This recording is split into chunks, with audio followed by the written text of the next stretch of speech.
अस्सलाम वालेकुम जी बेटा। आज हमारा CMA का लेक्चर नंबर 16 है। प्रीवियस लेक्चर में हमने अकाउंटिंग फॉर ओवरहेड्स की प्रैक्टिस ही की थी, तो आज भी बेटा हमने प्रैक्टिस ही करनी है और चैप्टर को कंक्लूड करना है। तो लेक्चर नंबर 16 CMA और जो चैप्टर चल रहा है वो है अकाउंटिंग फॉर ओवरहेड्स।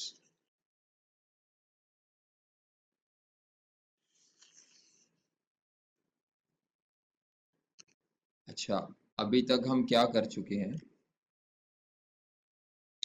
अभी तक हमने सबसे पहले ये पढ़ा था कि बेटा FOH के चैप्टर का पर्पस क्या है। तो मैंने कहा था इस पूरे चैप्टर का जो मकसद है वो डिस्ट्रीब्यूशन ऑफ ओवरहेड्स है, कॉमन इनडायरेक्ट कॉस्ट है,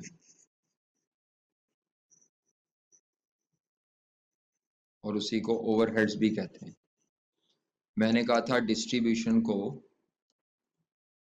एलोकेशन भी कह देता है वो कई दफा, डिस्ट्रीब्यूशन कोई अपोर्शनमेंट भी कह देता है, डिस्ट्रीब्यूशन कोई वो एब्जॉर्प्शन भी कह सकता है। तो इसका मतलब है आप ये कह सकते हैं कि इस चैप्टर का पर्पस है allocation, apportionment and absorption of common expenses of the factory. अच्छा, अब इस पर्पस को सेटिस्फाई करने के लिए डिस्ट्रीब्यूशन के लिए हमारे पास जो सिस्टम है या मैकेनिज्म है, डिस्ट्रीब्यूशन का जो सिस्टम है उसको हम बोलते हैं एब्जॉर्प्शन कॉस्टिंग।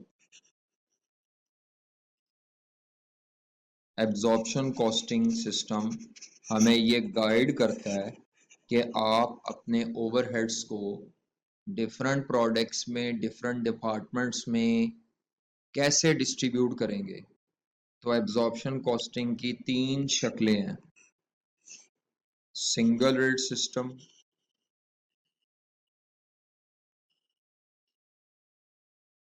दूसरा departmental rate system,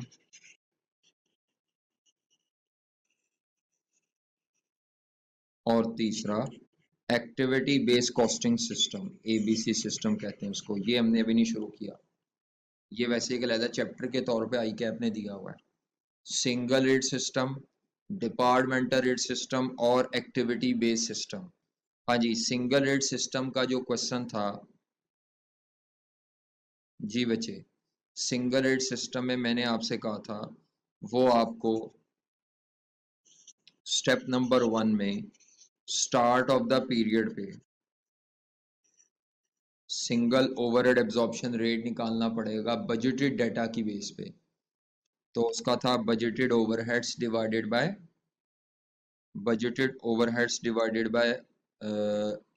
budgeted level of activity, budgeted total FOH cost. फिर इसका स्टेप नंबर 2 ये था कि साल के दरमियान जब भी प्रोडक्ट बनेगी तो आपने इस OAR को यूज करना है, और यूज करके जो आपके पास रकम आएगी उसको बोलते हैं FOH एब्जॉर्ब्ड। फिर जब साल एंड होगा तो तीसरा स्टेप जो है वो ये है कि आपने फर्क निकालना है, वेरिएंस कैलकुलेट करना है अंडर या ओवर। तो सिंगल रेट में ज्यादातर रेट ही आता है, आगे वो कम ही पूछता है। हाँ, सिंगल रेट आया भी नहीं ज्यादा, ज्यादा इंपॉर्टेंट है डिपार्टमेंटल रेट सिस्टम। अच्छा, डिपार्टमेंटल रेट सिस्टम में दो तरह के मेन दो तरह के सवाल हैं। पहली तरह के सवाल वो हैं जिनमें आपको बजटेड डाटा देता है सिर्फ,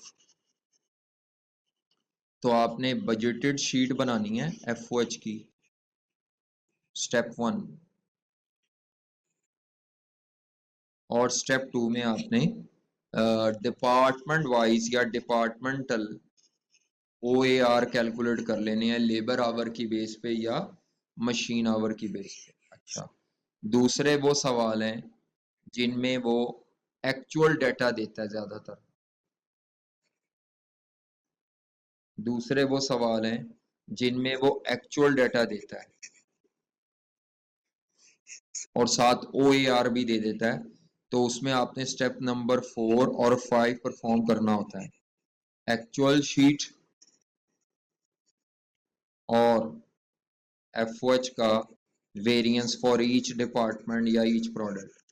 उसके बाद जो तीसरी तरह के सवाल हैं उनमें सारा कंसोलिडेटेड डाटा होता है, बहुत कम है वो मिसलीनियस में, हम इसको मिसलीनियस क्वेश्चन कह देते हैं कि कभी पहला दूसरा तीसरा स्टेप, तीसरा चौथा पांचवा।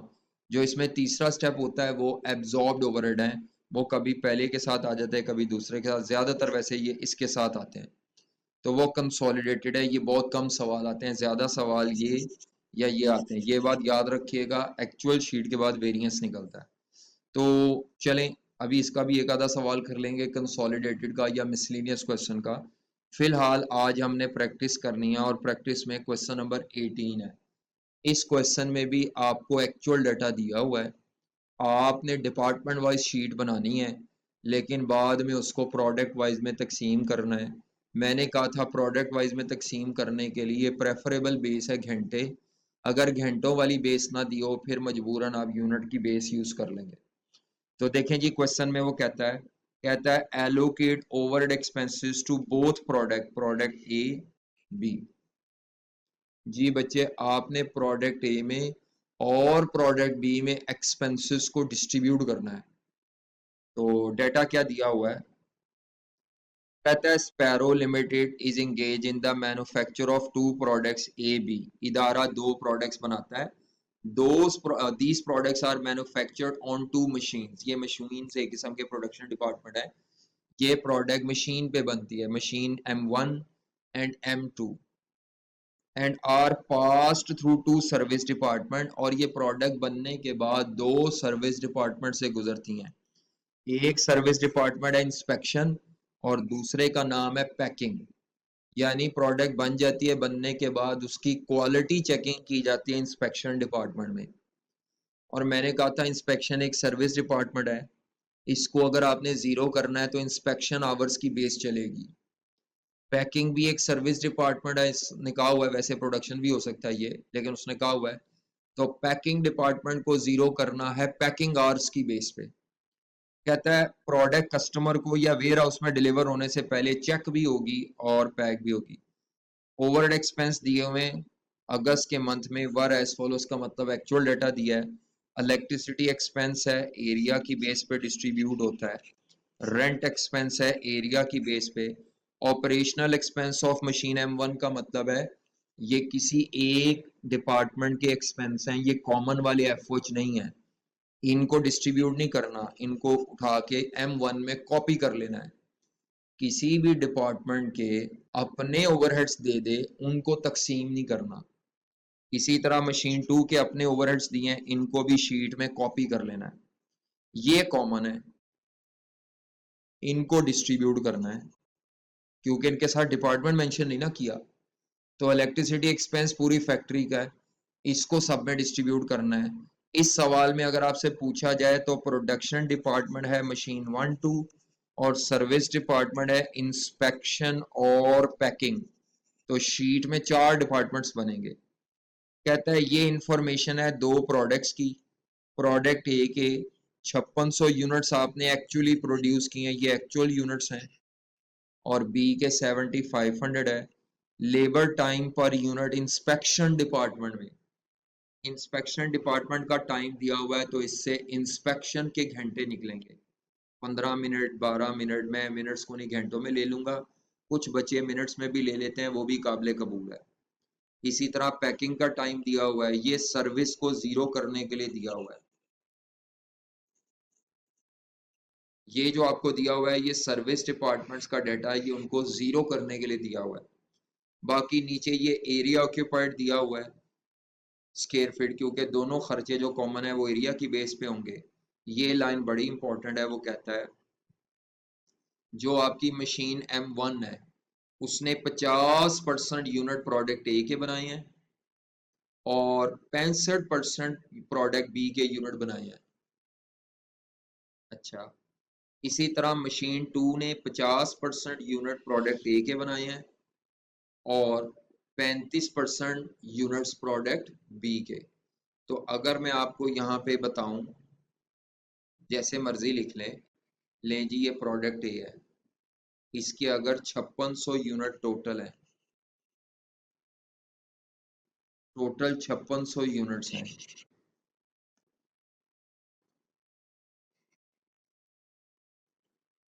तो मशीन 1 पे 50% यूनिट बन रहे हैं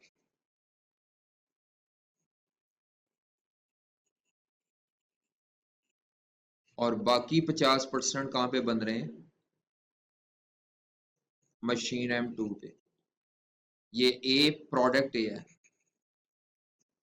इसी तरह प्रोडक्ट बी के मुतालिक क्या कहता है, उसके 65% यूनिट मशीन 1 पे बन रहे हैं। अच्छा, उसके 7500 यूनिट्स हैं, 7500 यूनिट्स का 65%।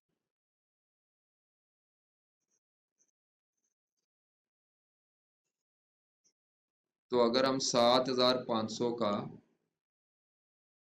65% करें तो वो आता है 4875 यूनिट्स M1 पे बनेंगे।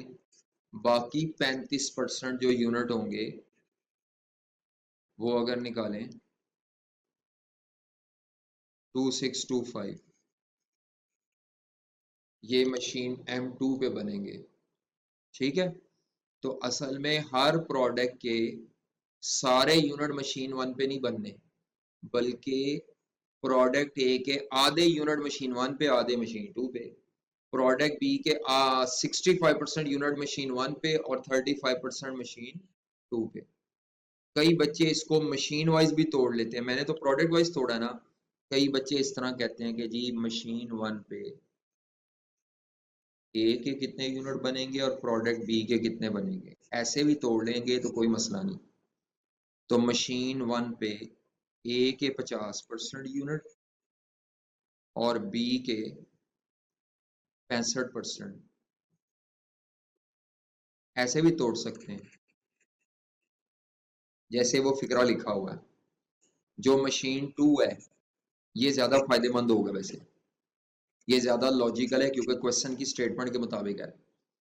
डाटा क्योंकि प्रोडक्ट का दिया हुआ था, मैंने ऐसे तोड़ लिया, लेकिन इससे बेहतर वो ऊपर वाला है। मशीन 2 जो है उस पे प्रोडक्ट ए के 50% यूनिट ही बन रहे हैं और इसके 35% जो हैं 2625। ये ब्रेकअप भी काम आ सकता है, ये ब्रेकअप भी आ सकता है, लेकिन मेरा जहाँ तक ख्याल है आगे जाके जब हमने डिपार्टमेंट्स को प्रोडक्ट्स में तोड़ना है तो ये ज्यादा बेहतर बेस होगी। डिपेंड करता है, मुझे नहीं पता ज्यादा बेहतर कौन सी होगी, लेकिन दोनों तरीकों में से जो मुझे आसान लगेगा। ये नहीं कह रहा कि ये दो डिफरेंट मेथड्स हैं, ये एक ही चीज को दो डिफरेंट तरह से प्रेजेंट किया गया है। जवाब तो वही आ रहा है। मशीन 1 पे प्रोडक्ट ए के 2800 यूनिट बनने हैं या प्रोडक्ट ए के मशीन 1 पे 2800 बनने, एक ही बात है।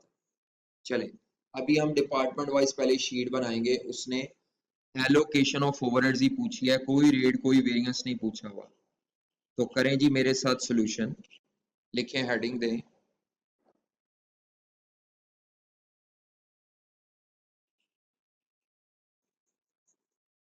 Allocation of actual overheads to products. हमने प्रोडक्ट वाइज ओवरहेड्स को एलोकेट करना है।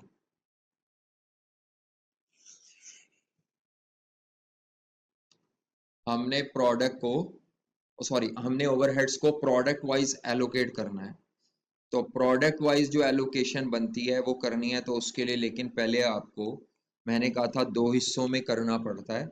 पहले डिपार्टमेंट वाइज एक्चुअल शीट बनाएं, एक्चुअल एफओएच की शीट ऑफ ईच डिपार्टमेंट। हाँ जी,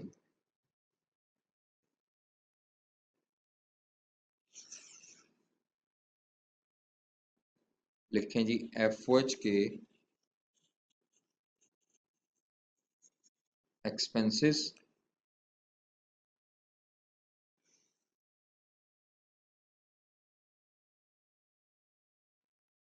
फिर बेस का नाम,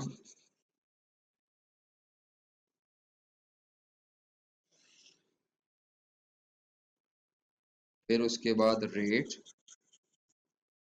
जो भी होगा,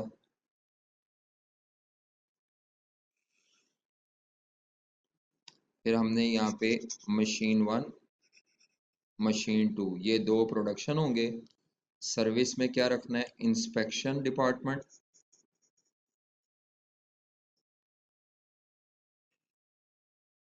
और पैकिंग, आखिर में टोटल।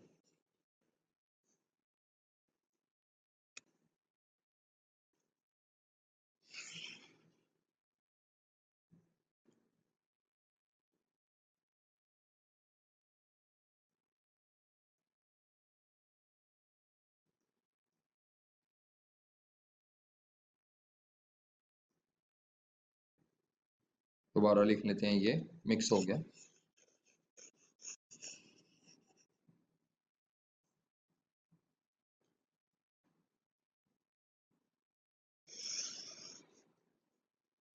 ये प्रोडक्शन डिपार्टमेंट्स हैं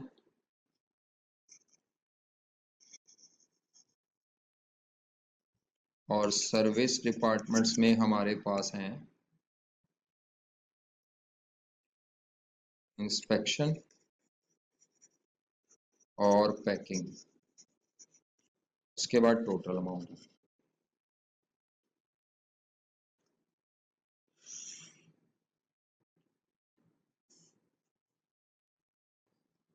ले जी, ये हमने टेबल का ढांचा बना लिया। अब इसमें फिगर्स कॉपी करेंगे।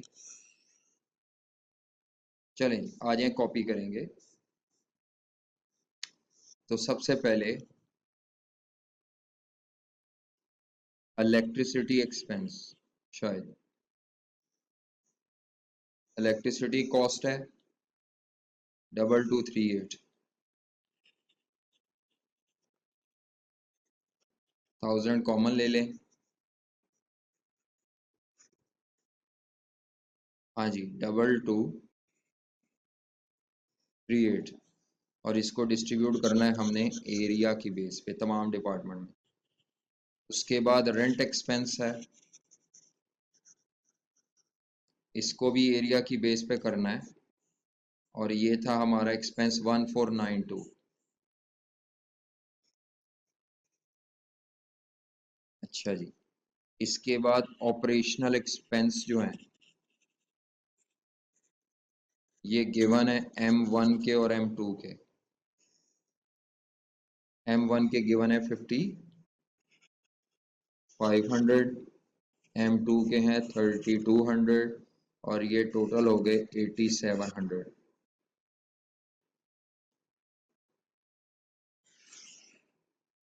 लें जी, इसका हम टोटल कर लेंगे।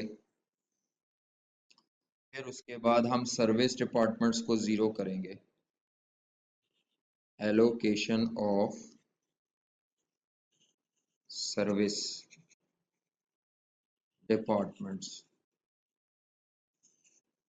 अब यहाँ पे ये नहीं पता चल रहा कि रेसिप्रोकल है या नॉन रेसिप्रोकल। होता तो बताता वो कि जी M1 और M2 के अलावा ये इंस्पेक्शन पैकिंग एक दूसरे का भी काम कर रहे हैं। नहीं, ये सिर्फ प्रोडक्ट की इंस्पेक्शन करके दे रहे हैं, तो इसका मतलब है ये प्रोडक्शन डिपार्टमेंट्स को ही सर्व कर रहे हैं, आपस में एक दूसरे को सर्व नहीं कर रहे। जिसको मर्जी पहले कर दें, कोई मसला नहीं है, आपस में तो सर्विस है ही कोई नहीं। यानी इसमें कोई मेथड नहीं लग रहा, बड़ा सिंपल है कि आप जिसको मर्जी कर दें, आपस में तो अमाउंट आनी नहीं जानी, M1 में 2 जिसको मर्जी पहले कर दें, इससे कोई फर्क नहीं पड़ता। तो जब, हाँ, जब क्लियर हो जाए कि अगर होता ना इंस्पेक्शन डिपार्टमेंट प्रोडक्ट ए की, बी की जो M1 2 पे बन रही है उसके अलावा पैकिंग की भी इंस्पेक्शन करता, या पैकिंग वाले उसकी करते, या दोनों एक दूसरे की काम का चेकिंग करते, इंस्पेक्शन पैकिंग को देखता और पैकिंग वाले इंस्पेक्शन को देखते, तो फिर वो आ जाता, लेकिन वो लॉजिक ही नहीं बनती। इसीलिए इस सवाल में ना इंस्पेक्शन पैकिंग को चेक कर रहा है, ना पैकिंग इंस्पेक्शन को सर्विस दे रहा है। इसीलिए सिर्फ ये M1 और M2 की प्रोडक्ट जो बन रही है उनको चेक कर रहे हैं, इंस्पेक्ट कर रहे हैं, पैक कर रहे हैं। इसीलिए सर्विस डिपार्टमेंट जब सिर्फ प्रोडक्शन डिपार्टमेंट को सर्व कर रहे हो तो उसमें भी सीक्वेंस इंपॉर्टेंट नहीं होता, जिसको मर्जी पहले जीरो कर ले। तो हम यहाँ पर इंस्पेक्शन डिपार्टमेंट को जीरो करेंगे और उसके लिए क्वेश्चन में इंस्पेक्शन टाइम का जिक्र है। फिर हम पैकिंग डिपार्टमेंट को जीरो करेंगे और उसमें पैकिंग टाइम का भी जिक्र है, पैकिंग आवर्स या। तो फिर हमारा ये आधी शीट मुकम्मल हो जाएगी। चलें अब हम कैलकुलेटर पकड़ते हैं। तो ज़रा ये देखें जी, 2238 का टोटल खर्चा डिवाइडेड बाय टोटल एरिया कितना है। टोटल करें इसका 12 और 22, 5 27, 27 और 5 32, 32 और 4 36, 37,300 होगा मेरा ख्याल है। चेक कर लेते हैं।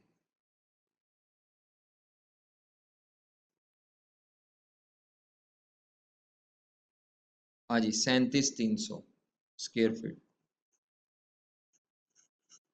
तो क्या रेट आ जाता है?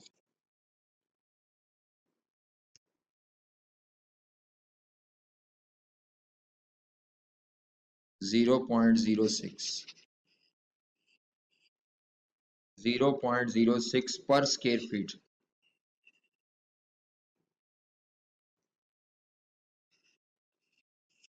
जीरो पॉइंट जीरो सिक्स पर स्क्वायर फीट का रेट आ गया है इलेक्ट्रिसिटी का।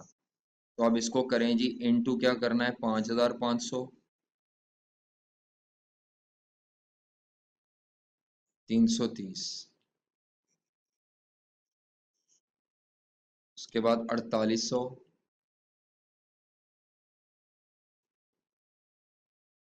288।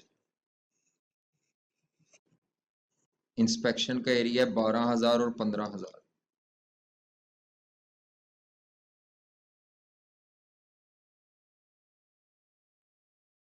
720 और 15,000।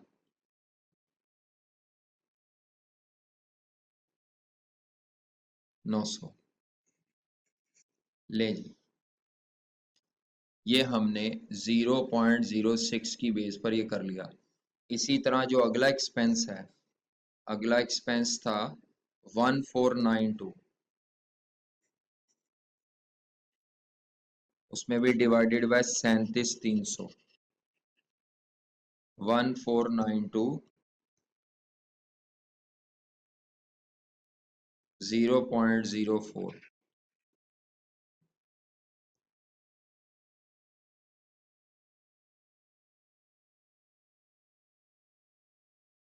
220, आगे 4,800 था,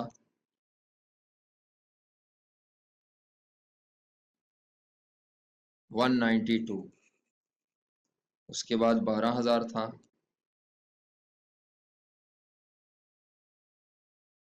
480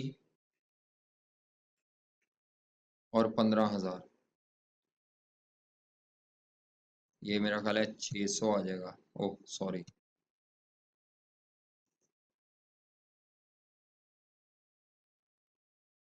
600 टोटल करोगे तो वही आ जाएगा 1492। ले जी, ये आपने एक्सपेंसेस को डिस्ट्रीब्यूट कर लिया। अब इनका टोटल कर लें।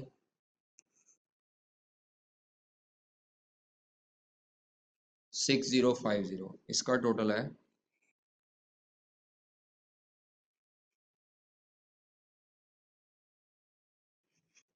3680। चेक कर लेते हैं।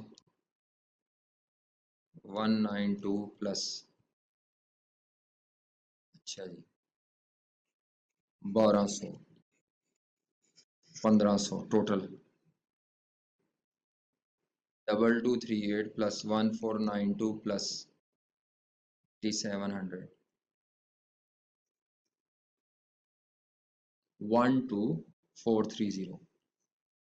अब हमने इसको जीरो करना है पहले, 1200 को, फिर हमने इस 1500 को, या जो भी आता है, हाँ 1500 को ही करना है। उसकी वजह ये इधर नहीं कुछ आना, ये इधर आना है बस।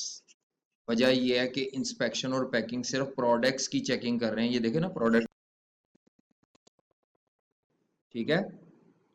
चले ये अब करते हैं।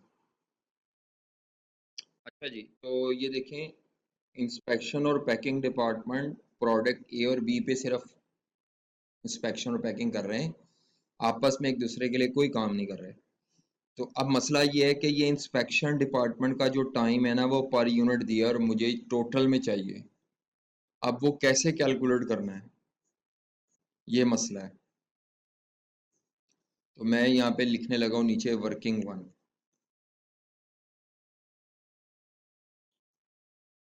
टोटल इंस्पेक्शन टाइम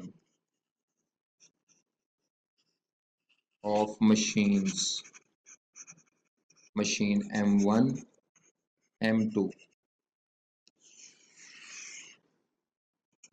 हाँ जी, आपको इंस्पेक्शन टाइम इस तरह चाहिए, प्रोडक्ट वाइज दिया हुआ है लेकिन आपको मशीन वाइज चाहिए कि जितना टाइम ये इस पे लग रहा है और जितना इस मशीन 2 के लिए बनने वाली प्रोडक्ट्स पे इंस्पेक्शन हो रही है, तो आपको मशीन वाइज चाहिए, टोटल इंस्पेक्शन टाइम चाहिए।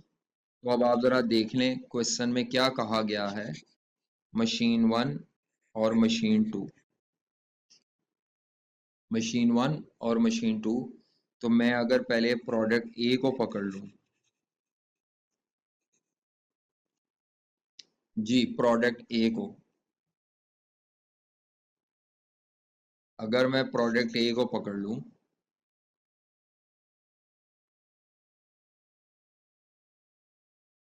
हाँ जी प्रोडक्ट ए को पकड़ लूँ और इंस्पेक्शन टाइम, तो ऊपर जाकर अगर मैं देखूं तो प्रोडक्ट ए के लिए इंस्पेक्शन टाइम है 15 मिनट्स। प्रोडक्ट ए के लिए इंस्पेक्शन टाइम है 15 मिनट। जिस मर्जी मशीन पे काम हो रहा है, प्रोडक्ट ए का इंस्पेक्शन टाइम है 15 मिनट। लो जी 15 मिनट है प्रोडक्ट ए का इंस्पेक्शन टाइम, 15 मिनट है प्रोडक्ट ए का इंस्पेक्शन टाइम, डिवाइडेड बाय 60 कर लूंगा ताकि घंटे में कन्वर्ट हो जाए। अब मल्टीप्लाइड बाय मैंने यूनिट्स करना है, यूनिट से क्यों करना है, ताकि टोटल टाइम आ जाए। अब M1 पे कितने यूनिट बन रहे हैं और M2 पे कितने यूनिट बन रहे हैं, तो ये देखिए हमने ये अलग किया था कि प्रोडक्ट ए के 2800 यूनिट M1 पे बन रहे हैं और 2800 यूनिट M2 पे बन रहे हैं। चलो, तो इसका मतलब है यहाँ पर 2800 यूनिट जो बन रहे हैं उनकी चेकिंग M1 की चेकिंग होगी, फिर M2 पे बनने वाले यूनिट की भी चेकिंग होगी, इंस्पेक्शन सब की होनी है। एक यूनिट चेक होने पर, एक यूनिट चेक होने पर 15 मिनट का टाइम लगना है। प्रोडक्ट ए के एक यूनिट को चेक होने पे 15 मिनट का टाइम है, मैंने उसको डिवाइड बाय 60 करके इनटू यूनिट्स 5600 नहीं कर सकता, मशीन वाइज चाहिए मुझे, तो मशीन वाइज निकाल लिए मैंने। तो अब ये क्या आएगा, करते हैं ज़रा, 15 मिनट डिवाइडेड बाय 60 इंटू 2800, तो 700 घंटे आते हैं इंस्पेक्शन का टाइम। कैसे हैं, मशीन वन पे जो प्रोडक्ट बन रही हैं उनकी इंस्पेक्शन पे 700 घंटे लगे हैं। अभी ये सिर्फ प्रोडक्ट ए लिए, बी भी बननी है। मशीन वन पे जो प्रोडक्ट ए बन रही है उसकी इंस्पेक्शन पे 700 घंटे, मशीन टू पे जो बन रही है उस पर भी 700 फिर घंटे ही होंगे क्योंकि सेम रकम है। अब आ जाते हैं प्रोडक्ट बी पे, प्रोडक्ट बी भी तो बन रही है और उसकी भी इंस्पेक्शन हो रही है। तो ये देखें जी, प्रोडक्ट बी की इंस्पेक्शन ये है, प्रोडक्ट बी की इंस्पेक्शन ये है 12 मिनट। प्रोडक्ट बी की इंस्पेक्शन पे 12 मिनट लगते हैं और बी के यूनिट इस तरतीब से बन रहे हैं, लिखें जी 12 मिनट, एक यूनिट की चेकिंग पे 12 मिनट लगते हैं।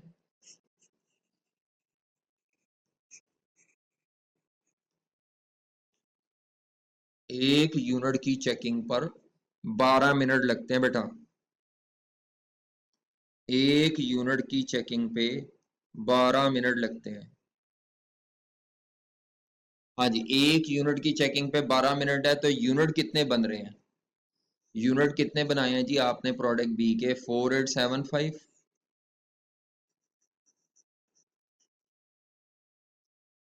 और 2625 यूनिट्स, 4875 2625।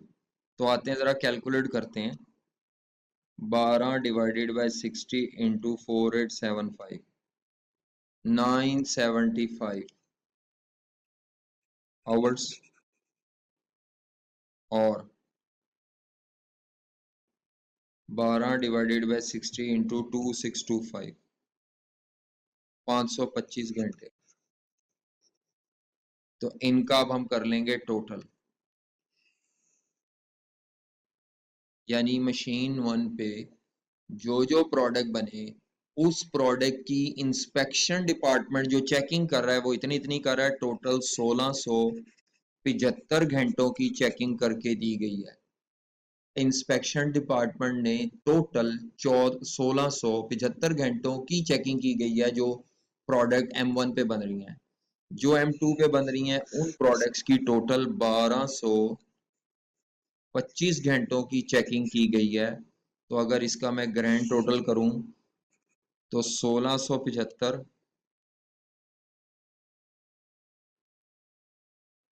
टोटल 2900 घंटों की चेकिंग हुई है। ये इंस्पेक्शन टाइम है, टोटल इंस्पेक्शन टाइम है। इसको क्या बोलेंगे? Total inspection time. लेकिन ये एक एक डिपार्टमेंट या एक एक मशीन का है, और ये पूरी फैक्ट्री का इंस्पेक्शन टाइम है। ये इस तरह देखो बेस बनानी पड़ी, ये काफी टेक्निकल काम था, इसी सब की वजह से मैंने करवाया है। पेपर में ये किसी से नहीं हुआ था कि सर वहां तो इंस्पेक्शन डिपार्टमेंट को जीरो करने के लिए कोई बेस ही नहीं दी हुई थी, परसेंटेजेस नहीं दी हुई थी। बच्चे लापरवाही क्या करते हैं, बच्चे ये पर यूनिट वाला टाइम लेकर ना डिस्ट्रीब्यूशन कर देते हैं। कभी भी बेस पर यूनिट वाले टाइम से नहीं डिस्ट्रीब्यूशन होती। डिस्ट्रीब्यूशन की जो बेसिस होती हैं टोटलिटी में ले जाती हैं, ये याद रखना है। कभी भी लेबर आवर पर यूनिट से रेशो नहीं बनेगी, बेस नहीं बनेगी, रेट्स नहीं निकलेंगे। हमेशा total labour hour, total machine hour, total inspection hour, total packing hour, total time, totality में लेके चलना है, पर यूनिट को इनटू यूनिट्स करके। अब ये क्या शो कर रहा है? मशीन M1 पे जो प्रोडक्ट ए बनी उसकी 700 घंटे की चेकिंग हुई, प्रोडक्ट बी की 975 घंटों की चेकिंग हुई, मिला के टोटल 1675 घंटे की चेकिंग इंस्पेक्शन डिपार्टमेंट ने करके दिया है फॉर मशीन 1। मशीन 2 पे बनने वाली प्रोडक्ट की तमाम की चेकिंग पे 1225 घंटे, 700 जमा 5 1225 घंटे की। अब इस रेशो से हमने एलोकेशन कर लेनी है, यानी 1675 और 1225 घंटे। 1675 और 1225 घंटे से करनी है। 1200 रुपए की तकसीम तो मैं यहाँ पे करने लगा हूँ। 1200 रुपए डिवाइडेड बाय 2900 घंटे, तो ये एक रेट निकल आएगा, मल्टीप्लाइड बाय 1675 घंटे। यहीं पे कर रहा हूँ, 1200 डिवाइडेड बाय 2900 इंटू 1225 घंटे। 1200 डिवाइडेड बाय 2900 मल्टीप्लाइड बाय 1675, तो ये आ जाता है 693, 693।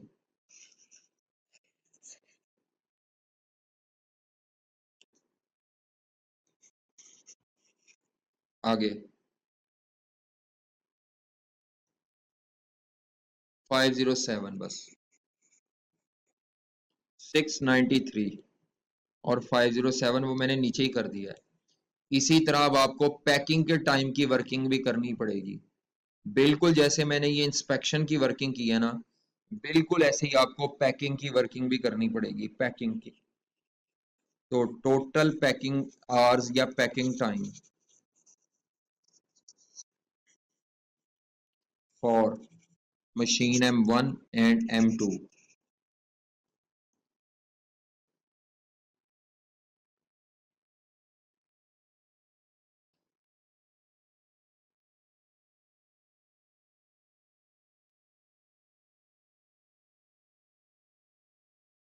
करें, जल्दी जल्दी करें, शाबाश। बिल्कुल वैसे ही करने लगा हूं। M1 M2 प्रोडक्ट ए। अब पैकिंग का टाइम लेना है।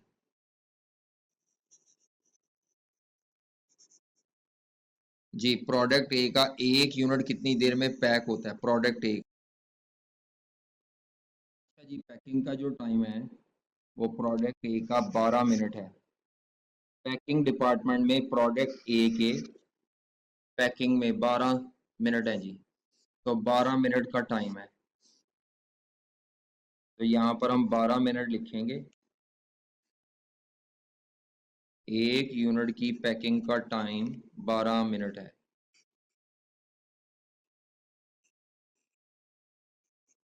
प्रोडक्ट ए के 1 यूनिट की प्रोडक्ट ए के 1 यूनिट की पैकिंग का टाइम 12 मिनट है। तो यूनिट कितने बने हैं प्रोडक्ट ए के? मशीन 1 पर 2800 यूनिट्स और मशीन 2 पे भी 2800 यूनिट्स। तो ये अब आप निकाल लेंगे, वही आ जाएगा 12 मिनट के हिसाब से। हाँ जी,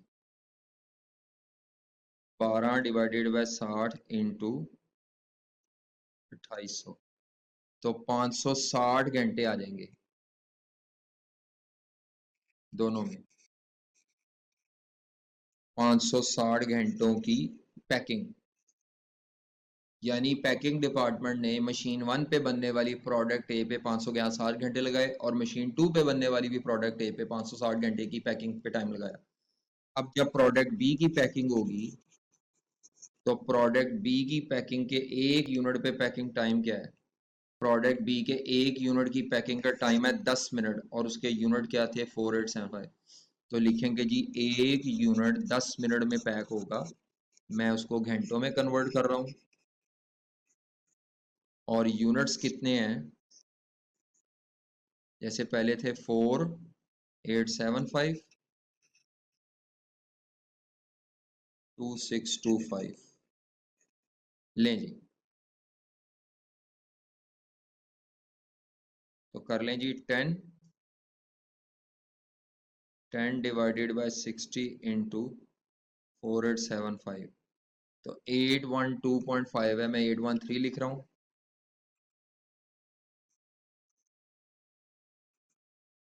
813 टोटल कर लें। 1373 आवर्स की टोटल पैकिंग, और इधर आएगा 10 डिवाइडेड बाय 60 इंटू 2625, 437.5, 437 चलो कर लेता हूँ।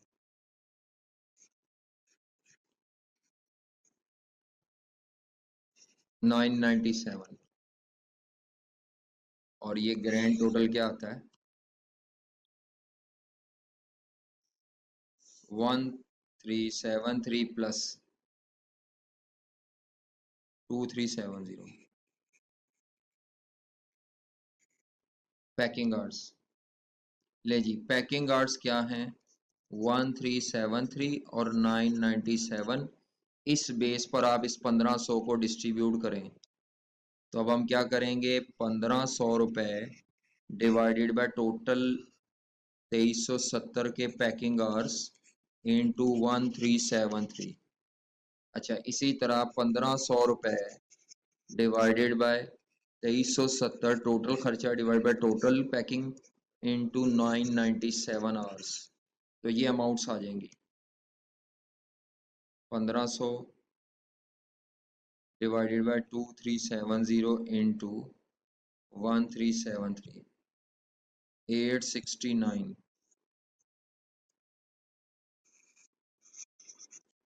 869, 631। लो जी, ये जीरो हो गए। ये एक्चुअल एफओच आ गए हैं हर डिपार्टमेंट के। इस सवाल में जो सबसे बड़ा मसला था वो यही था कि आपको जो सर्विस डिपार्टमेंट्स है ना, उनको जीरो करने की जो बेस है वो इनकम्प्लीट दी हुई है।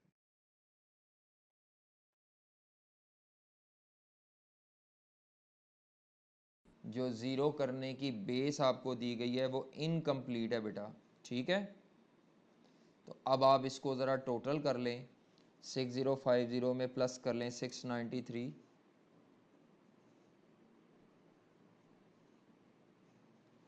प्लस 869 7612 और आगे 3680 प्लस 507 और प्लस 631 4818। ले जी, अब इसको आपने, ये तो आ गई डिपार्टमेंट वाइज, अब इसको प्रोडक्ट ए और बी में डिस्ट्रीब्यूट करना है। तो इसी शीट का दूसरा हिस्सा बनाना पड़ेगा आपको और उसका नाम क्या होगा, actual FOH distribution sheet. Actual FOH distribution sheet for products. हाँ जी, आपने प्रोडक्ट्स में डिस्ट्रीब्यूट करने ओवरहेड्स, तो शीट का फॉर्मेट वैसे ही होगा जैसे पहले था। इसको मैं ज़रा नीचे ले जाता हूँ, ये जो हमने किया था कॉपी करके।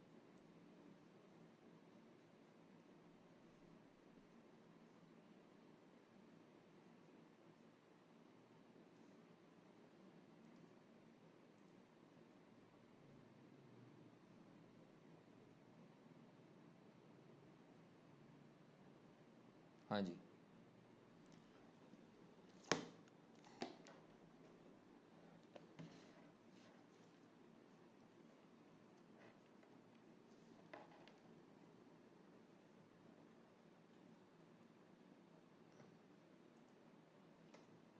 ठहर जा, इसको कॉपी कर लूँ।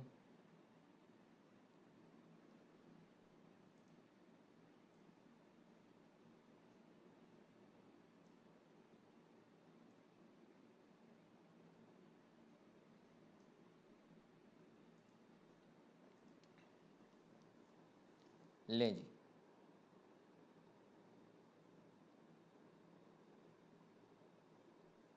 हाँ जी, अब हमने प्रोडक्ट वाइज जो अपनी शीट है वो बनानी है। तो प्रोडक्ट वाइज जो शीट है उसमें भी वही है, पहले एफओएच एक्सपेंसेस बेस रेट निकाल लें, प्रोडक्ट के नाम लिख लें, product A, product B 1000 common लेके और टोटल।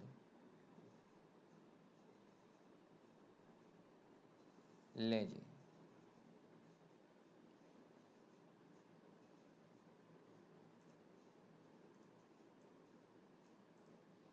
तो एफओएच के जो एक्सपेंसेस हैं जी बच्चे, एफओएच के जो एक्सपेंसेस हैं तो उसमें पहले M1 के एक्सपेंसेस को हम ज़ीरो करेंगे और उसमें प्रोडक्ट्स में, फिर हम M2 के एक्सपेंसेस को करेंगे।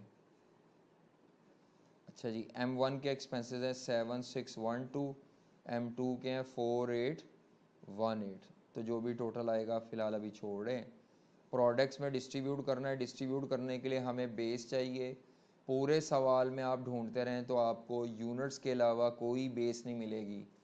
प्रोडक्ट वाइज भी और मशीन वाइज भी यूनिट्स की बेस है M1 का। तो इसीलिए अब हम क्या करेंगे, इन एक्सपेंस को जब प्रोडक्ट में डिस्ट्रीब्यूट करना है M1 के, तो वो यूनिट्स की बेस पे करेंगे, यूनिट्स ऑफ प्रोडक्ट।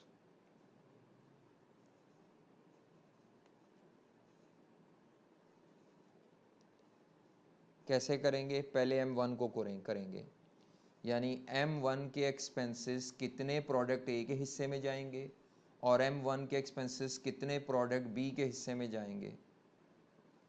इसके लिए अब आपको ये वाली जो मैंने पहले बताई थी ना M1 के हिसाब से और 2 के, ये काम आएगी, ये वाली शक्ल।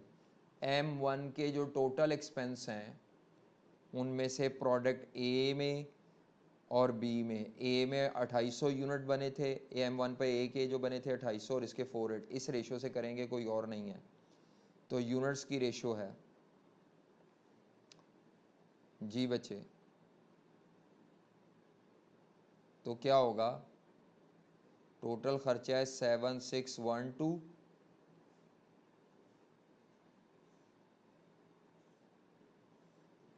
डिवाइडेड बाय यूनिट्स कितने लेने हैं M1 के, 5600 ना लेना, ये दोनों लेने हैं। 2800 जमा 4875 7675 7675 यूनिट्स। तो ये पर यूनिट रेट निकल आएगा 7612 डिवाइडेड बाय 7675 0.9918। हाँ जी 0.9918 इंटू 2800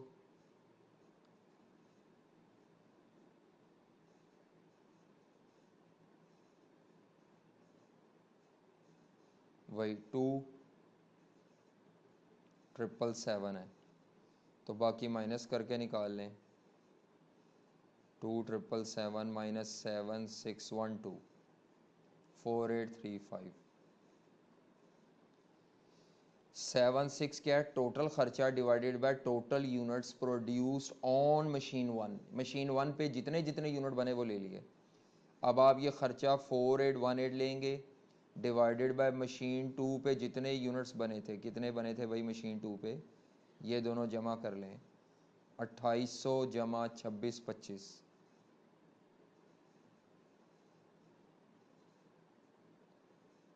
हाँ जी 5425 5425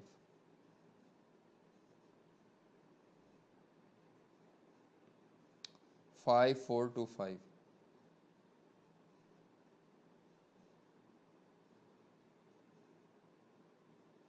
जी 0.8881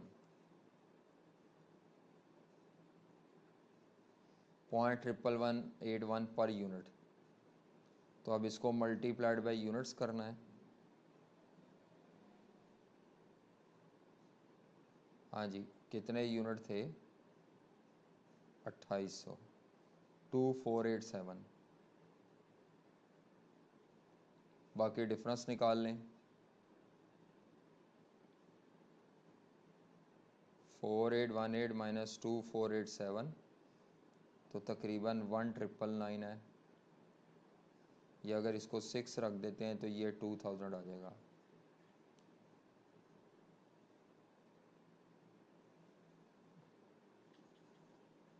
कितना था 2487 को अगर चलो हम 2488 कर दें तो ये 2000 आ जाएगा। 4818 चेक कर लेते हैं दोबारा। 4818 माइनस 2488 अच्छा जी 2330। वैसे वो 2488 नहीं आना, वो आना है, कैलकुलेटर नहीं है ना। 0.8881 चेक कर लेता हूँ। 2467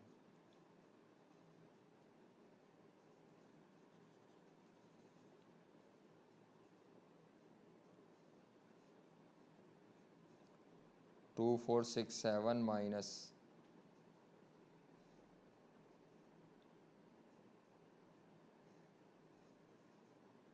2351 ये सही है। लें जी डिवाइड करके ये टोटल ये आ गया 687186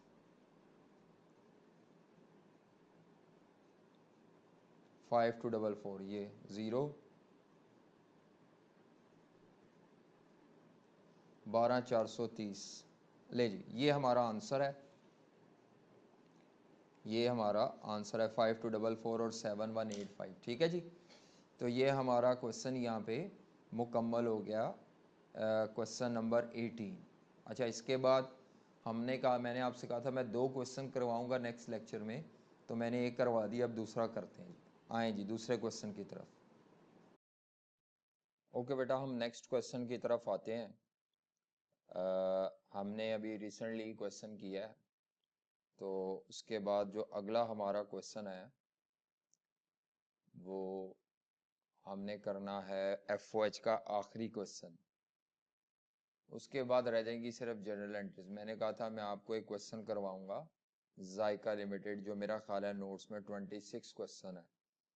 करता हूँ कॉपी, फिर हम उसको सॉल्व करते हैं। जी बेटा, क्वेश्चन 26 जायका लिमिटेड का क्वेश्चन है। बड़ा अच्छा क्वेश्चन है, कॉम्प्रिहेंसिव है।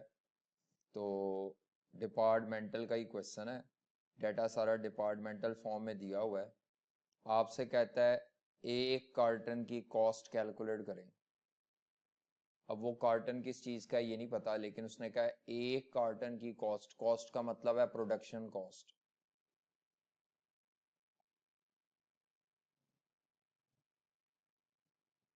तो डाटा उसने क्या दिया हुआ है, क्वेश्चन का डाटा देखें तो वो कहता है जायका लिमिटेड जो है वो फ्रूट जैम बनाती है। उसके 3 प्रोडक्शन डिपार्टमेंट है, ये नजर आ रहे हैं, सिलेक्शन, जैम मेकिंग, बॉटलिंग। और 2 सर्विस डिपार्टमेंट है, स्टोरेज और डिस्ट्रीब्यूशन। ठीक है जी। और उसने कहा है कि आपको अगस्त के मंथ का ये डाटा दिया हुआ है। क्योंकि बेटा प्रोडक्शन कॉस्ट निकालनी है, तो ये बात जरा देख लीजिएगा कि इस क्वेश्चन में आपको खुद तय करना है कि किसी भी प्रोडक्ट की जो कॉस्ट निकाली जाती है वो होती है डायरेक्ट मटेरियल, डायरेक्ट लेबर और plus FOH absorbed.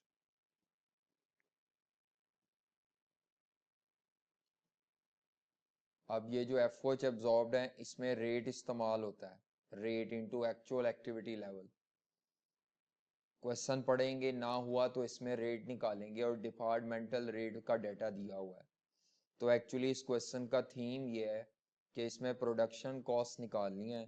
Production cost के लिए जो FOH एब्जॉर्ब के लिए रेट्स हैं वो रेट्स भी मौजूद नहीं है। जब रेट्स मौजूद ना हो तो आपको बजटेड FOH की शीट बनानी पड़ती है। तो एक्चुअली इस क्वेश्चन में 3 स्टेप्स होंगे। पहला, शीट बनानी है। दूसरा, डिपार्टमेंटल शीट के बाद रेट निकालने हैं। और तीसरा, फिर उन रेट्स को यूज करके प्रोडक्शन कॉस्ट निकालनी है। एक्चुअल शीट और वेरिएंस का कोई डाटा नहीं है और मांगा भी नहीं। रिक्वायरमेंट में जब उसने एक कार्टन की या एक जैम बॉटल की या जो भी है उसकी कॉस्ट पूछ ली, तो इसका मतलब है प्रोडक्शन कॉस्ट निकालनी है। 16 नंबर का सवाल है। तो इसमें 3 स्टेप्स करने पड़ेंगे।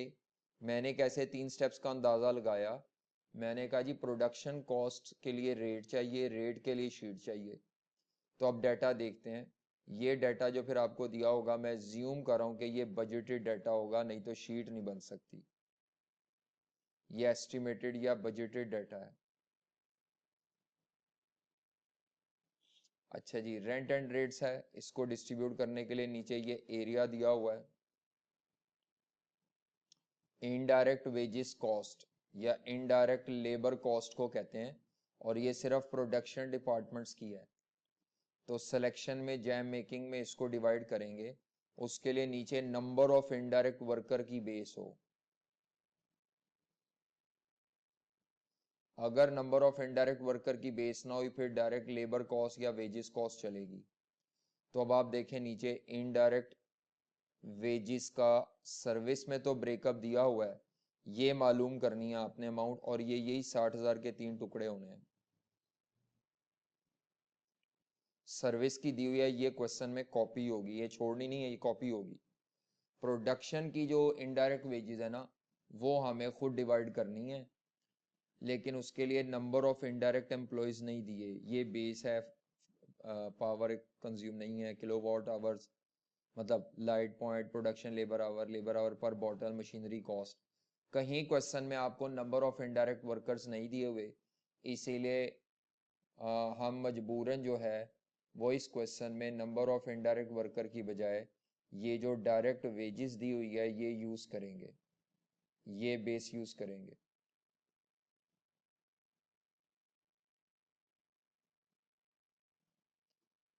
इनडायरेक्ट वेजेस कॉस्ट के लिए नंबर ऑफ इनडायरेक्ट वर्कर्स होने चाहिए थे, नंबर ऑफ इनडायरेक्ट एम्प्लॉयज होने चाहिए थे, ना हो तो मजबूरी में डायरेक्ट वेजेस।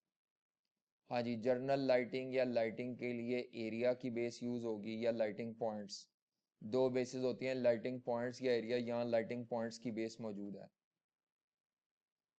अब जो बचा एरिया की बेस लेगा वो गलत हो जाएगा। पावर एक्सपेंस के लिए किलोवाट आवर्स की बेस मौजूद है। डेप्रिसिएशन ऑफ मशीनरी के लिए कॉस्ट ऑफ मशीनरी मौजूद है। इसका मतलब है क्वेश्चन में 1 2 3 4 5 5 एक्सपेंस हैं। पहले एक्सपेंस की बेस ये है, दूसरे एक्सपेंस की बेस ये भी है और ये भी दूसरे में कॉपी होगी। तीसरे की बेस आपका लाइटिंग पॉइंट्स है। चौथा एक्सपेंस पावर है। पांचवा जो है वो मशीनरी की कॉस्ट है। तो ये ऊपर 5 एक्सपेंसेस को 5 बेसिस पे डिस्ट्रीब्यूट कर देना है। उसके बाद वो क्वेश्चन में क्या डाटा दिया हुआ है, ये टोटल लेबर आवर दिए हुए हैं और ये लेबर आवर पर बॉटल दिए हुए हैं।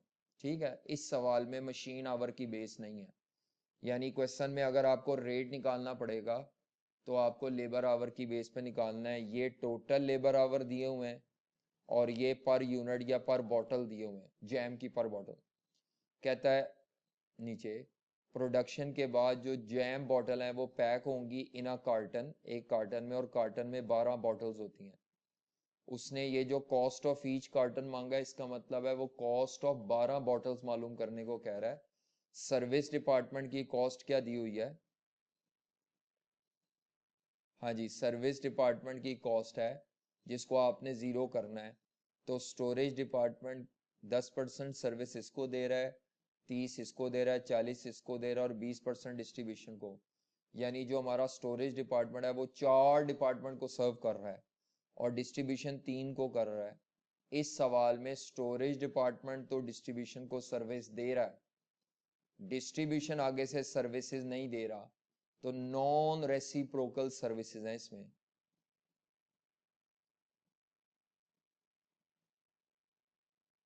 नॉन रेसिप्रोकल सर्विसिंग है। ठीक है, और स्टेप डाउन मेथड से हम पहले स्टोरेज को जीरो करेंगे, फिर हम डिस्ट्रीब्यूशन को जीरो करेंगे।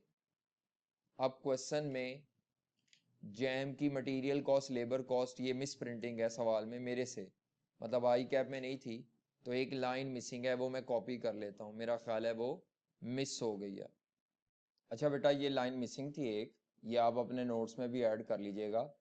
ये लाइन मिसिंग थी क्वेश्चन में, पेपर में नहीं थी, आई कैप के, ये वहां से कॉपी करते हुए टाइपिस्ट ने मिस किया है। वो कहता है रॉ मटेरियल और पैकिंग मटेरियल की जो कॉस्ट है वो 36 रुपए है, लेबर की कॉस्ट है 25 रुपए ईच बॉटल पर। एक बॉटल की मटेरियल कॉस्ट भी दे दिया है और एक बॉटल की लेबर कॉस्ट भी आपको दे दिया, और उसने क्या है कार्टन की कॉस्ट निकालें, कार्टन में 12 बॉटल्स होती हैं, ये उसने क्लियर कर दिया है। अब इस क्वेश्चन में हमें क्या अप्रोच अपनानी है?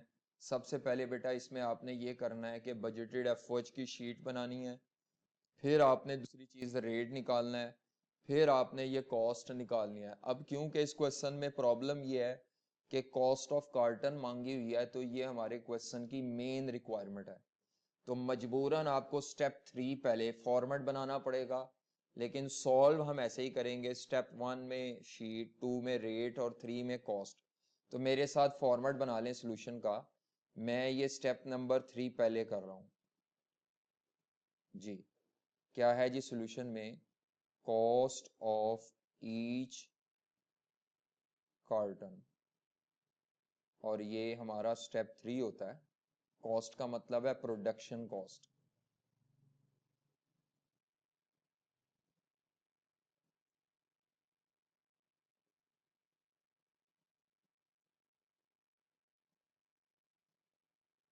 लें,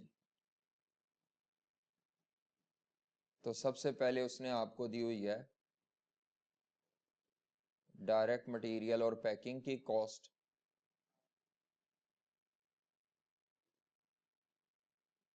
पर बॉटल। हाँ जी, पर बॉटल उसने दी हुई थी मटेरियल की 36 rupees plus labour cost per bottle 25 रुपए प्लस एफओएच एब्जॉर्ब की कॉस्ट पर बॉटल। यहां पे अब मसला ये आएगा, यहां मसला ये आएगा कि आपको ये डिपार्टमेंट वाइज रेट चाहिए, तो इस क्वेश्चन में जो प्रोडक्शन डिपार्टमेंट्स हैं, डिपार्टमेंट वाइज सिलेक्शन है, उसकी एफओएच एब्जॉर्ब चाहिए होगा, जैम मेकिंग है, डिपार्टमेंट वाइज चाहिए क्योंकि डिपार्टमेंट वाइज डाटा है, और बॉटलिंग है। अच्छा जी, जब आप ये एब्जॉर्ब ओवरहेड ऐड कर लेंगे तो ये आपके पास आ जाएगी production cost per bottle.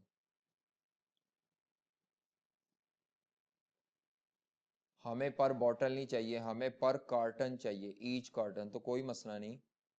Cost of each carton वो कैसे आएगी, जो ऊपर ये आंसर आएगा, सॉरी, जो भी ऊपर ये आंसर आएगा इसको इंटू 12 बॉटल्स कर देंगे।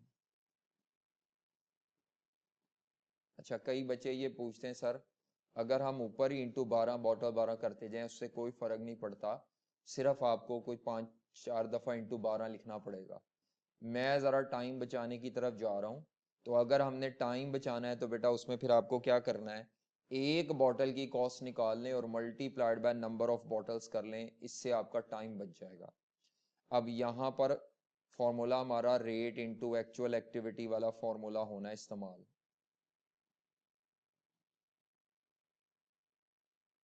रेट इंटू एक्चुअल एक्टिविटी, लेकिन वो रेट ही नहीं है। अब आ जाए, इसको छोड़ दें यहीं पे ही। तो स्टेप नंबर 1, ये वर्किंग कर रहे हैं आप, तो स्टेप 1 में आपने क्या निकालनी है, बजटेड एफओएच की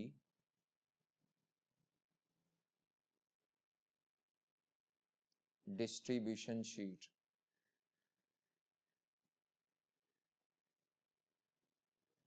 बजटेड ओवरहेड्स की डिस्ट्रीब्यूशन शीट, तो लिखें जी, शीट का फॉर्मेट बनाएं जो उसके कॉलम्स होते हैं।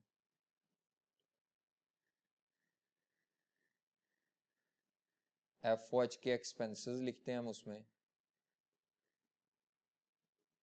जो भी नाम दिए होते हैं।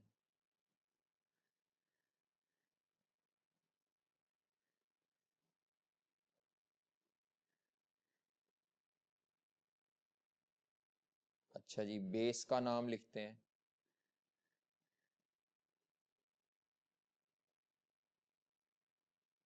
रेट निकाल लेते हैं, उसके बाद डिपार्टमेंट्स के नाम लिखते हैं जो प्रोडक्शन डिपार्टमेंट्स होते हैं। क्या नाम थे प्रोडक्शन डिपार्टमेंट, सिलेक्शन,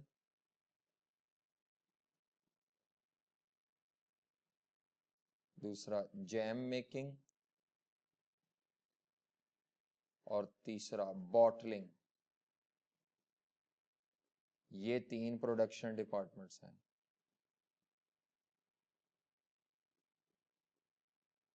इनके बाद सर्विस डिपार्टमेंट लिखते हैं। सर्विस में हमारे पास कौन से हैं, स्टोरेज एंड डिस्ट्रीब्यूशन,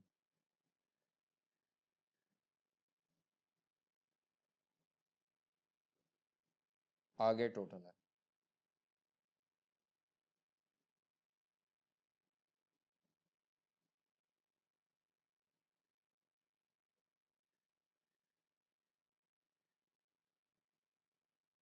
हाँ जी,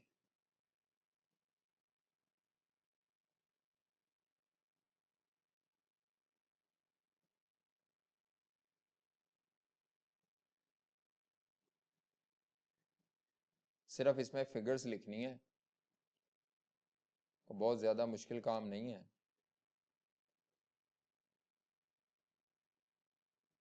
जी जनाब, डाटा जो उसने दिया हुआ है रुपीज इन थाउजेंड राउंड करके दिए, नहीं पूरे लिखे हुए हैं, रुपीज पूरे लिखे हुए हैं, ठीक है।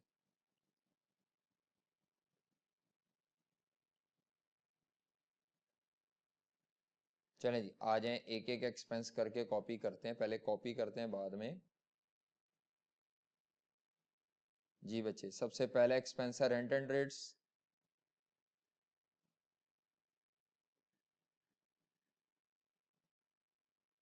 तो उसकी बेस है एरिया।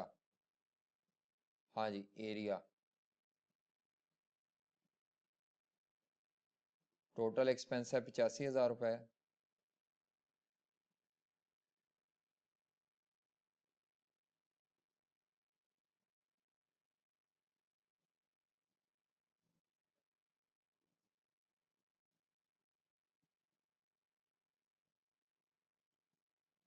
हाँ जी, टोटल एक्सपेंस है 85,000 रुपए।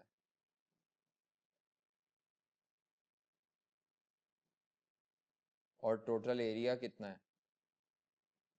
1500, 2000, 3500, 35 और 10, 45, 4750, 5750, मेरा ख्याल है 6250 आता है टोटल। 6250।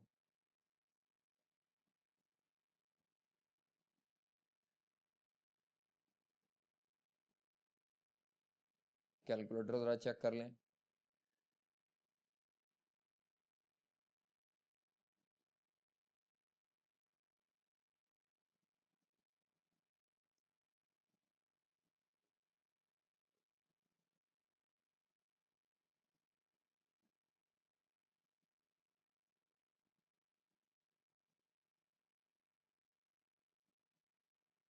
हाँ जी,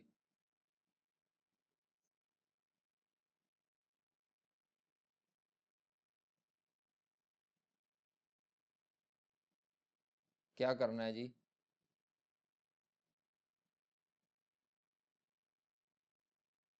एरिया को 1500, 2000, 1250 और फिर 1500। चलो, तो 6250 का एरिया जी, बिल्कुल।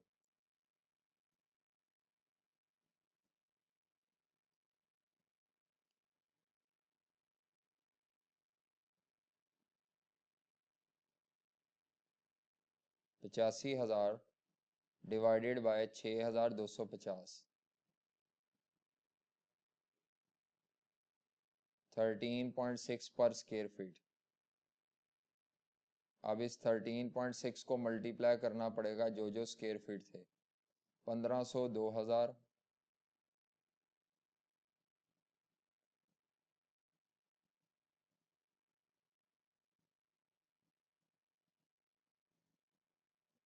दो हजार,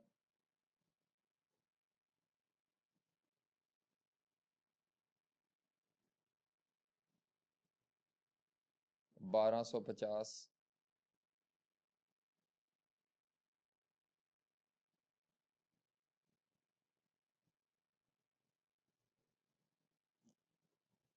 17,000 हो गया ना? 1250 नहीं था, हाँ 1250 था।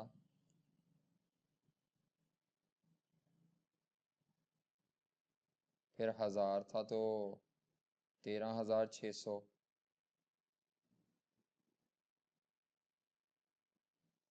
और आखिर में 500।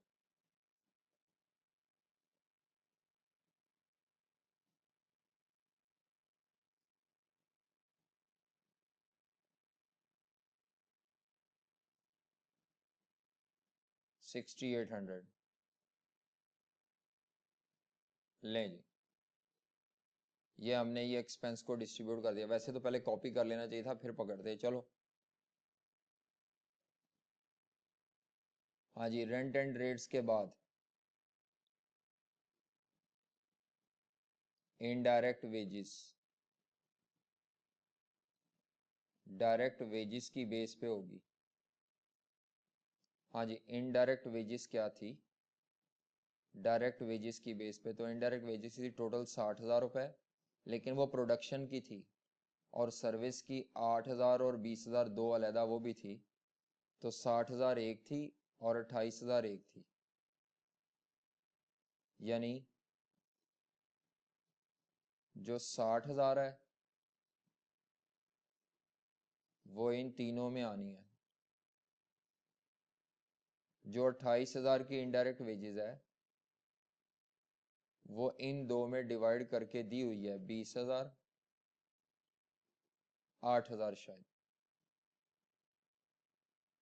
नहीं 8 और 20 सॉरी।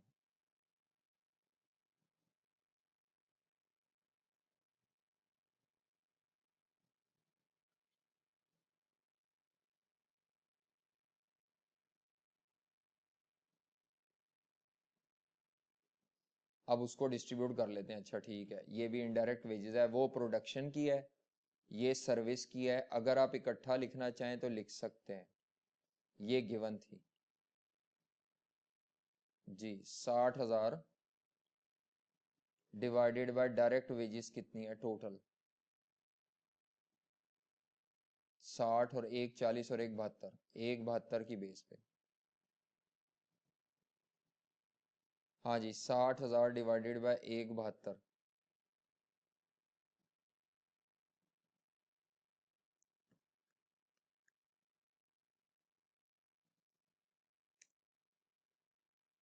.3488।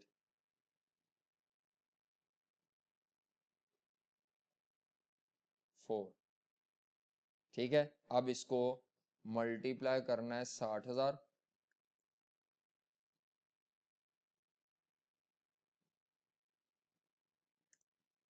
20930,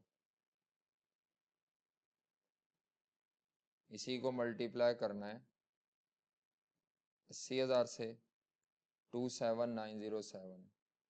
थोड़ा बहुत कैलकुलेटर पे फर्क होगा क्योंकि मैंने अब एक्सेल पे कर रहा हूँ। और 80 के बाद है 32,000 शायद, 11,11,6,3। तो 20,930 प्लस ये और प्लस 27,907, अब वही आ गया तकरीबन 60,000। तो ये लें जी, डायरेक्ट जिसकी बेस पे इसको भी डिस्ट्रीब्यूट कर दिया। उसके बाद अगला एक्सपेंस कौन सा है? जर्नल लाइटिंग है, लाइटिंग पॉइंट्स की बेस पे। जर्नल लाइटिंग, तो लाइटिंग पॉइंट्स की बेस पे करेंगे। और खर्चा कितनी अमाउंट का है ये? 75,000 है। और लाइटिंग पॉइंट्स कितने? 10 और 20 30 40 45 50 60, 60 लाइटिंग पॉइंट्स हैं। 60, 75,000 रुपए डिवाइडेड बाय 60 लाइटिंग पॉइंट्स। अच्छा जी, जर्नल लाइटिंग चलो करते हैं अभी। इसके बाद जर्नल लाइटिंग के बाद अगला एक्सपेंस है पावर एक्सपेंस 1.5 लाख।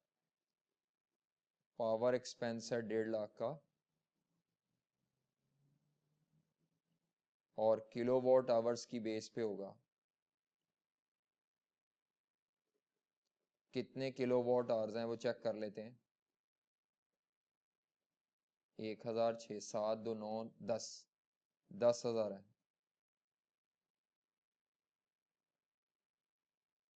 अच्छा जी, इस डेप्रिसिएशन ऑफ मशीनरी 50,000।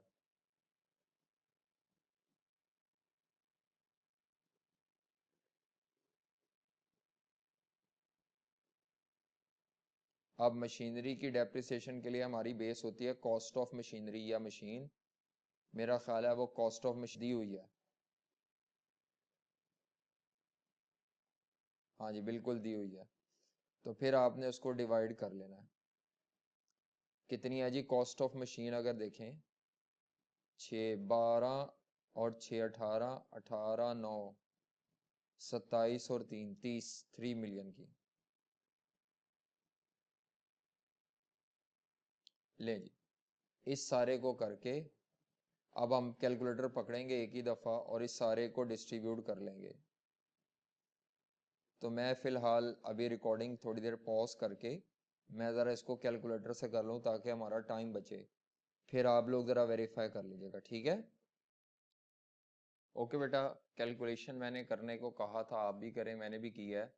तो आते हैं ज़रा, मैंने ज़रा एक्सेल पे कर लिया है। तो 75,000 डिवाइडेड बाय 60 पॉइंट्स, तो ये आ जाता है 1250 पर लाइटिंग पॉइंट।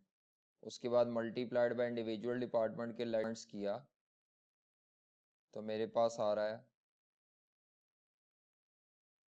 12,500 आप भी चेक करते जाइएगा, 25,000,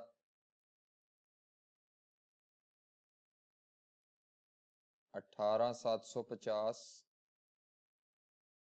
उसके बाद 6,250 और 12,500, टोटल जो है वो 75,000। इसी तरह पावर एक्सपेंस को किलोवाट आवर्स की बेस पे किया तो 1,50,000 को डिवाइडेड बाय 10,000 करें तो ये 15 रुपए पर किलोवाट आवर आता है। तो 15 रुपए पर किलोवाट आवर के हिसाब से 15,000, 90,000, जी 15,000, 90,000, 30,000 और 15,000,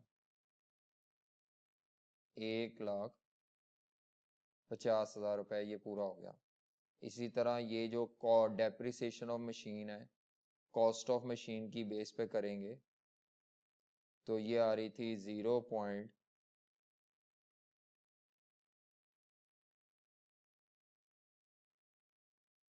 0.016667। तो जब इसको आपने यूज किया तो इसकी अगर हमने निकाली फिगर्स तो 10,000, 20,000, 10,000, 20,000, 15,000 और 5,000। हाँ जी, ये डेप्रिसिएशन आ गई।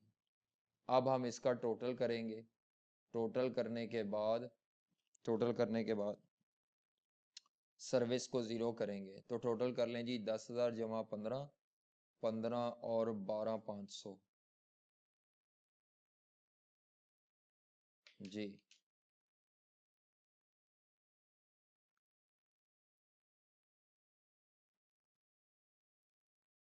15 जमा 10 जमा 12,500, 20,400, 20,930, 7,830, 7,883। उसके बाद नेक्स्ट है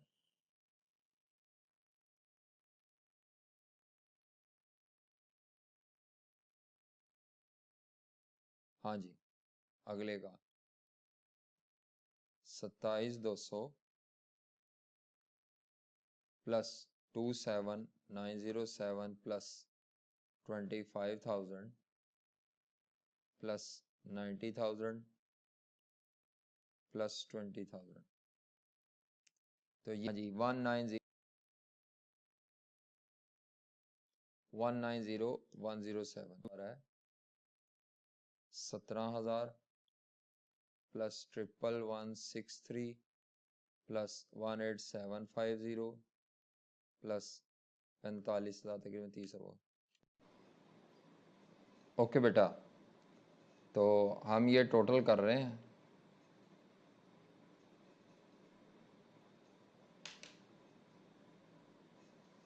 तीसरे डिपार्टमेंट का आता है 17,000 प्लस 11163 प्लस 18750 प्लस 30,000 प्लस 15,000,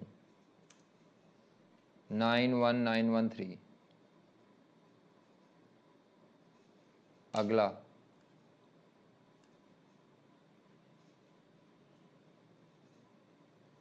जी 13,600 प्लस 8,000, 6,250 प्लस 15 और 5 20, 4,7,850। कैलकुलेशन चेक कर लीजिएगा क्योंकि मैं साथ साथ खुद ही कर रहा हूँ, हो सकता है मिस्टेक हो जाए तो वो आप फिर सही कर लीजिएगा, कोई इतना मसला नहीं, कॉन्सेप्ट समझे बस। 6,800 प्लस 20,000 और प्लस 12,500 तो 39,300।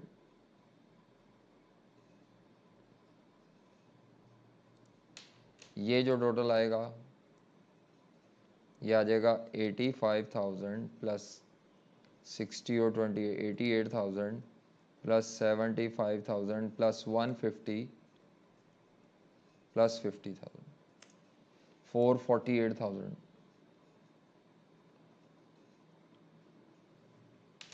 448,000।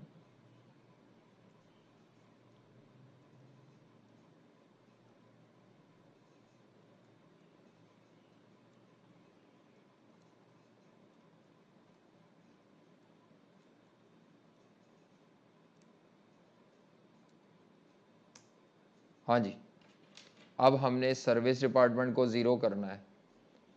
कौन सा सर्विस डिपार्टमेंट है? स्टोरेज और डिस्ट्रीब्यूशन। मैंने कहा था स्टोरेज और डिस्ट्रीब्यूशन में से पहले उसको करेंगे जो ज़्यादा नंबर ऑफ डिपार्टमेंट को सर्व कर रहा है, तो स्टोरेज इसमें पहले डिस्ट्रीब्यूट होगा। तो सर्विस डिपार्टमेंट को ज़ीरो करना है। एलोकेशन ऑफ सर्विस डिपार्टमेंट, जी। तो पहले स्टोरेज डिपार्टमेंट को करें। परसेंटेजेस क्या हैं? 10, 30, 40, 20।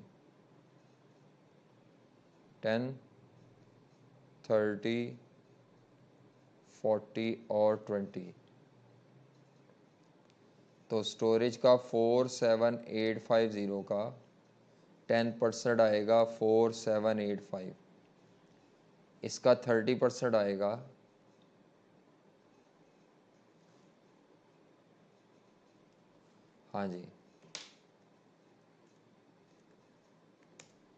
14355। इसका 40% आएगा 19140। और इसका जो 20% आएगा 9570।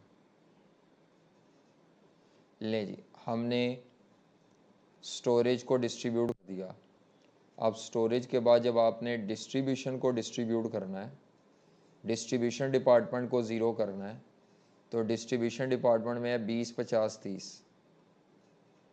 20%, 50% और 30%। तो बेटा आपने इन दोनों को ज़ीरो करना है मिला के, ये ना हो के भूल जाएं। तो 39,300 प्लस ये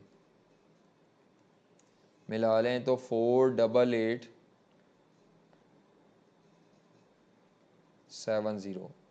48870 का 20%, हाँ जी, 9774। उसके बाद इसी का 50%,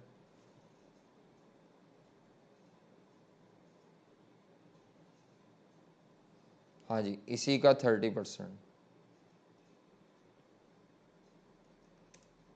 14661। लो जी, ये अब आपका आंसर आ जाएगा स्टेप 1 का। ये तो वही आएगा 448,000। ये ज़ीरो हो गया सर्विस डिपार्टमेंट, ये भी ज़ीरो हो गया। अब ये बजटेड एफओएच आ जाएंगे प्रोडक्शन डिपार्टमेंट के। ये बजटेड एफओएच कॉस्ट आ जाएगी प्रोडक्शन डिपार्टमेंट की। तो 78830 प्लस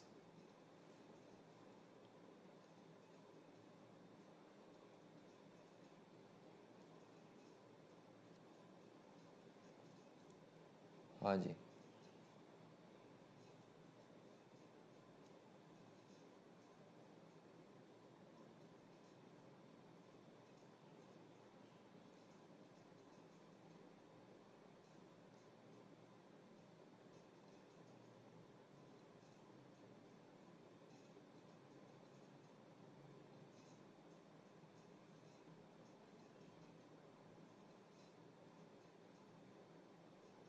जी बेटा टोटल करते हैं।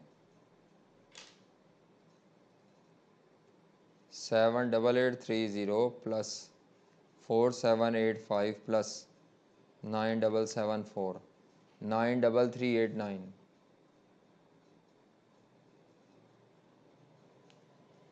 अच्छा जी,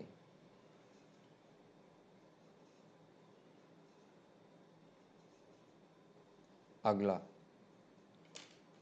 19 0107 प्लस 14355 प्लस 24435 228897 और आखिरी डिपार्टमेंट है 91913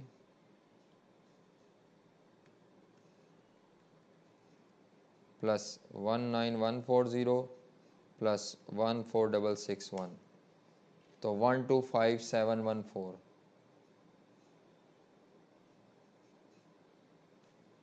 इनका टोटल 448 आना चाहिए।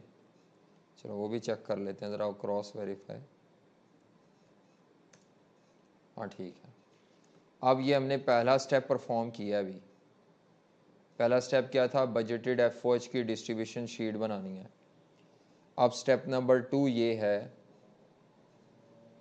कि जो आपने शीट बनाई है इसके आंसर को लेकर आपने डिपार्टमेंटल ओवरहेड एब्जॉर्प्शन रेट्स निकालने हैं, डिपार्टमेंटल ओएआरस निकालने हैं। तो डिपार्टमेंटल ओवरहेड एब्जॉर्प्शन रेट के लिए हमारा फॉर्मूला होता है budgeted FOH cost of department जिसकी भी निकाल रहे हैं divided by budgeted total base.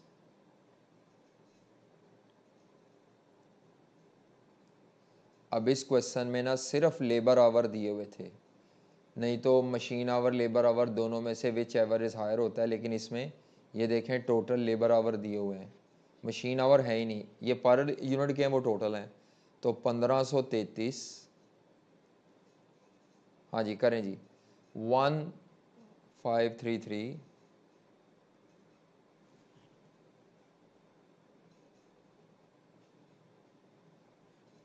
3577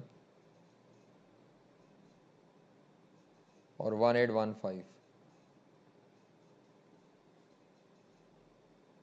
labour hours, और ये ऊपर कॉस्ट आ जाएगी 93389 228897 और 125714। तो ये आपके department wise overhead absorption rates आ जाएंगे। तो वही हम डिवाइड करके देख लेते हैं। 933 इसको डिवाइडेड बाय 1533 60.9191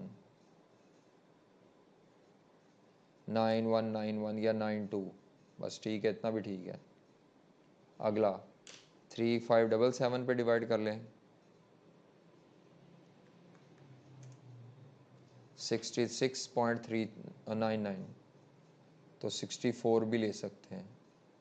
और आखिरी रेट है 125714 डिवाइडेड बाय 1815 तो ये रेट आ गया 69.26।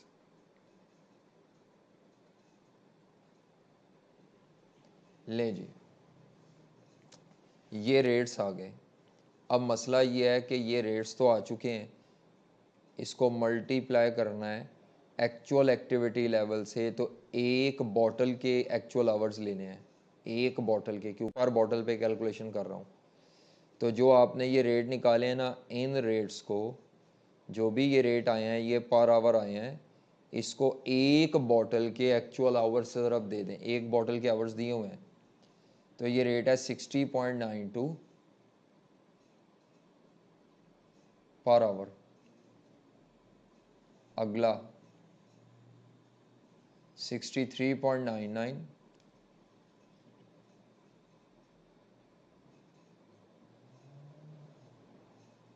63.99 के बाद अगला है 69.26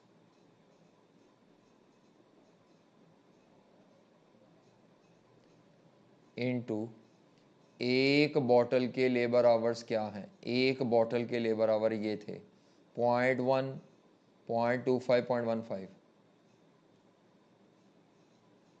एक बॉटल के क्यों ले रहे हैं? क्योंकि मैं एक बॉटल की कॉस्ट निकाल रहा हूँ 0.10 0.25। अगर आप यहाँ पे टोटल ले लेंगे ना तो फिर वो आपके तमाम टोटल ओवरहेड्स एब्जॉर्ब आ जाएंगे। मुझे पर बॉटल चाहिए, तो एक बॉटल के लेबर आवर से मल्टीप्लाई कर दें तो ये हमारा आंसर आ जाएगा। चले, तो 60.92 को इंटू 0.1 6.09। अगला 0.25 से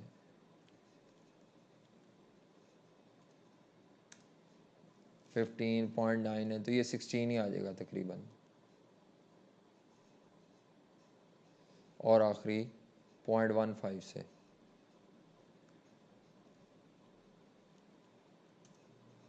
10.39। अब इन सब का टोटल करें जी। इन सब का टोटल क्या है? 36 प्लस 25 प्लस 6.09 प्लस 16 प्लस 10.39। तो एक बॉटल की कॉस्ट आती है 93.48। एक बॉटल की कॉस्ट है 93.48 और उसने एक कार्टन में कहा था 12 बॉटल्स हैं। तो 12 बॉटल्स की कॉस्ट निकालना को मुश्किल नहीं है।